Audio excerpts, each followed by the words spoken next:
Alright, so let's talk about some other things that we can do to make sure that we're maintaining healthy habits.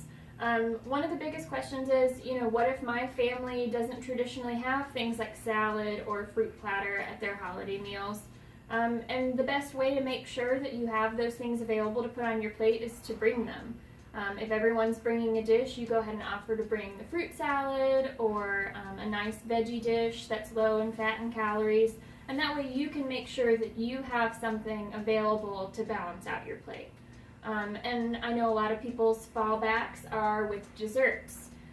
So another good way to make sure that you're not overindulging is to bake a dessert to offer to bring to your holiday meal, and use a couple of baking substitutions to make it lower in fat or sugar or calories, and that way, again, you're indulging without overindulging. So let's look at some substitutions that we can make in baking recipes. Cream is a big one that you're going to see in a lot of holiday baking, and that's just really high in fat. It has a lot of calories. So one of the substitutions that you can make to reduce some of that, you can entirely replace whatever your recipe calls for cream.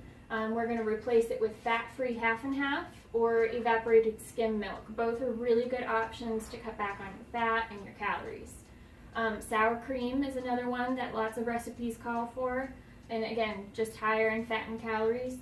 You can substitute evenly for fat-free sour cream or reduced fat sour cream. Either way, you're going to be cutting back on fat, which is going to essentially cut back on calories. Or you could even substitute plain fat-free yogurt. And this is going to give you a little bit of added protein as well.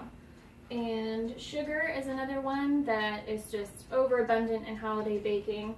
And there's not really a whole replacement for sugar that's going to make your recipes come out the way that they normally do. So one of the ways that we can minimize the high levels of sugar is to just cut your sugar in half, and it's going to cut back on the sweetness a little, and you can make up for that by adding some of the sweeter seasonings. So things like cinnamon and nutmeg, which you already find a lot in holiday baking, or even vanilla. And that way it'll still taste sweet and indulgent, but it's not going to be overabundant in sugar. Butter is huge in any baking, especially holiday baking, and it's really just fat.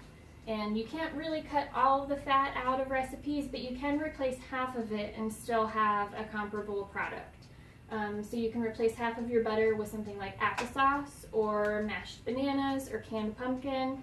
Who doesn't love pumpkin bread around the holidays?